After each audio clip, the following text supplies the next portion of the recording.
जब भी हम सरकारी नौकरी की तैयारी करने की सोचते हैं ना, तो हमारा एक एम रहता है कि भाई रेलवे में नौकरी लग जाए, उसके बाद तो लाइफ सेट हो जाएगी। लेकिन हम क्या करते हैं, वैकेंसीज का इंतजार करते हैं और अपनी तैयारी में लगे रहते हैं।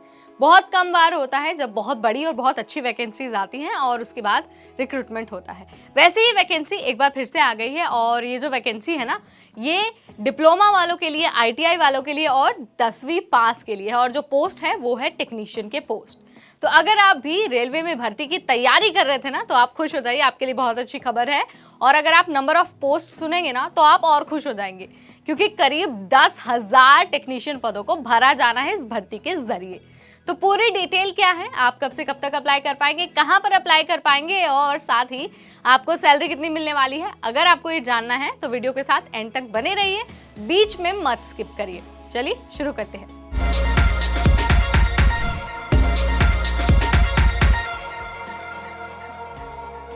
हाय हेलो नमस्ते, मैं हूं नेहा आपके साथ और आप सबका बहुत स्वागत है एक बार फिर से NBT के सरकारी नौकरी वाले सेगमेंट में। तो आज बात हो रही है आपकी फेवरेट नौकरी यानी कि रेलवे में नौकरी के बारे में। और ये नौकरी निकली है टेक्नीशियन ग्रेड 1 और ग्रेड 3 के पदों पर। RRB यानी कि रेलवे रिक्रूटमेंट बोर्ड ने आवेदन की प्रक्रिया भी ऑलरेडी शुरू कर दी है।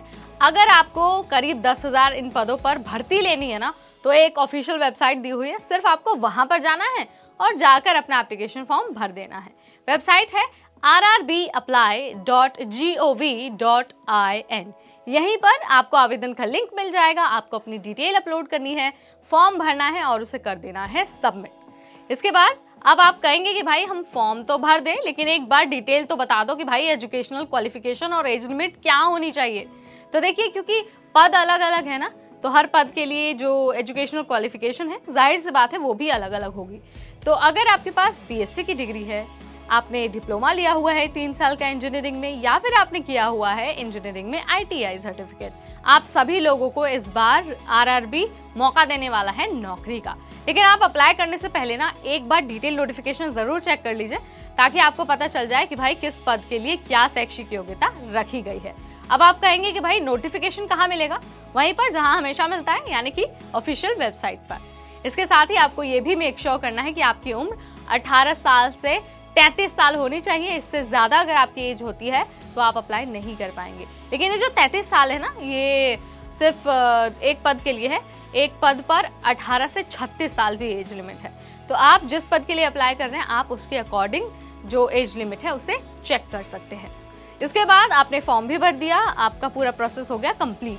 अब बारी आती है सिलेक्शन की। तो सिलेक्शन के लिए आपको 3 चरणों से होकर गुजरना होगा, यानी कि सबसे पहले देना होगा एक टेस्ट, वो भी कंप्यूटर बेस्ड मोड में।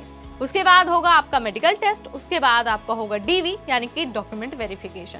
याद रखना है कि भले आप एग्जाम के सारे सेक्शंस को कंप्लीट कर ले, लेकिन अगर आपके डॉक्यूमेंट सही नहीं होते हैं ना, तो आपका कैंडिडेचर कैंसिल हो जाएगा, आपको भर्ती नहीं दी जाएगी। तो इस बात का ध्यान रखिए, कोई भी फर्जी डॉक्यूमेंट मत अपलोड करिए, कोई भी गलत जानकारी मत दीजिए। जो सही है, सटीक है, जो आपकी है, सिर्फ आप वही प्रेजेंट करिए। अब आपको सैलरी बता देते हैं। तो सिलेक्शन के बाद 19,900 रुपए से 29,200 रुपए तक की आपकी सैलरी हो सकती है। अप्लाई करने से पहले एक बार नोटिफिकेशन जाकर जरूर चेक कर लीजिए, ताकि कोई भी सवाल जो आपके मन में आता है या फिर कुछ भी अगर आपको डाउट होता है, आप नहीं समझ में आपको आता कि यार क्या करना है, कैसे करना है, तो नोटिफिकेशन ज़रूर चेक करिए। उसमें सारी डिटेल लिखी हुई है, एप्लीकेशन फॉर्म से लेकर एजुकेशनल क्वालिफिकेशन तक हर चीज़ उसमें मेंशन की गई है। आप जाकर वहाँ पर चेक कर सकते हैं।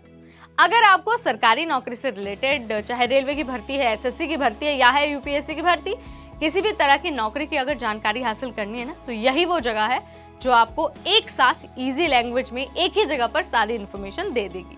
तो अगली बार हम फिर आएंगे एक नई जानकारी भरी वीडियो, एक नई नौकरी के साथ। तब तक मुझे यानी नेहा को दीजिए इजाजत। देखते रहिए NBT टेक।